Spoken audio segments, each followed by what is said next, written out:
Est-ce que les trois pays vont quitter la zone UEMOA? Non, ils ne vont pas quitter la zone UEMOA. C'est la zone UEMOA qui est en train de les expulser. Quand la zone UEMOA fait main basse sur leurs réserves, mais elle les a chassés. J'ai appris que le président de la BCAO, Jean-Claude Broum, Jean-Claude Kassi Broum, ce gars-là, je ne sais pas si vous vous rappelez, c'est lui le président de la commission de la CEDEAO qui a crucifié le Mali. Il a tellement bien crucifié qu'en récompense, il a reçu le président de la BCAO. Maintenant, s'il finit de bien crucifier le Niger et le Burkina, il n'y a pas de doute qu'il devienne le prochain président de son pays. Donc, on l'a envoyé baratiner le capitaine. Le capitaine, il est jeune, mais il n'est pas idiot. Qu'est-ce que tu viens lui dire? Que oui, l'économie se porte bien, qu'elle respire bien, qu'en 2024, tu viens d'un pays qui a croissance à 2 chiffres et dont les enfants périssent dans le désert. Qu'est-ce qu'il est venu leur dire? Mais si tu viens dire leur qu'on est venu suspendre les sanctions, tout autre discours est malvenu. Bon, maintenant, c'est c'est l'UEMOA et la BCAO qui sont en train de persécuter, de torturer Mali, Burkina, Niger. Donc ne me dites pas que Mali, Burkina, Niger veulent sortir. Non, on les a expulsés. de fait. De fait. Oui, ces militaires ont de la méthode dans leurs actions. Mais puisqu'il y a des abrutis qui croient que les militaires ne réfléchissent pas et qu'ils ne doivent pas diriger les pays. Bon, ils sont en train de nous prouver qu'ils peuvent diriger un pays. Les trois militaires sont en train de faire aujourd'hui ce que les pères fondateurs de nos indépendances auraient dû faire en 1960. Et en 1960, il y avait un seul qui avait les couilles, qui avait le courage, qui avait la connaissance, qui avait les références et qui s'est attaqué au problème de monnaie. Mais on l'a ramassé mort devant une ambassade. Je parle du Togo. Je parle de Sylvanus Olympio. Parce qu'il voulait sa monnaie. Toutes les dispositions étaient déjà prêtes. Et il s'est engagé à rembourser à la France ce que le Togo leur doit. Mais on l'a tué. On sait qu'il a tué aujourd'hui. Hein. La fable du sergent Yadema qui l'a tué, la fable est morte depuis longtemps.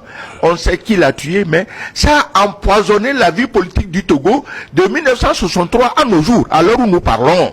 Juste pour protéger le franc CFA au Togo. Mais comment, Gilles? Il faut comprendre. Si moi j'étais français, effectivement, je n'accepterais pas la mort du franc CFA. Parce que c'est grâce au franc CFA que la France prend tout cadeau dans nos pays. De quelle façon?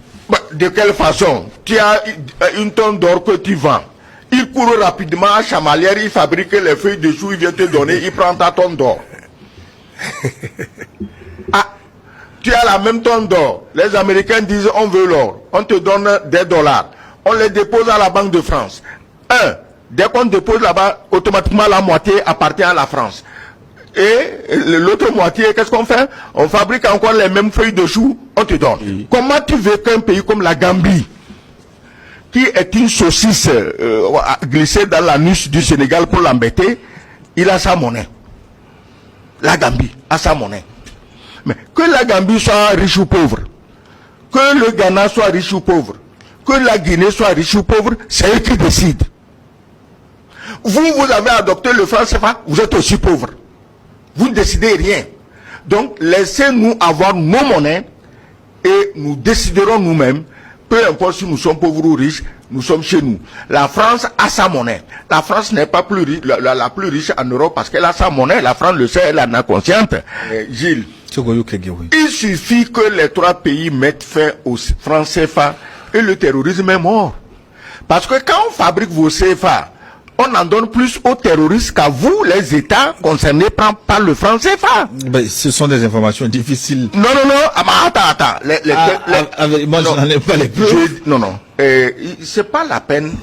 Tu sais, nous sommes ici, nous respirons, on sait qu'il y a l'air, mais je ne vois pas l'air. C'est ça. Si tu me demandes, prouve-moi qu'il y a l'air autour de toi, je ne le vois pas, je ne peux pas le décrire.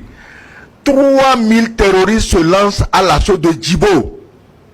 Mais tu crois qu'ils sont sortis d'où?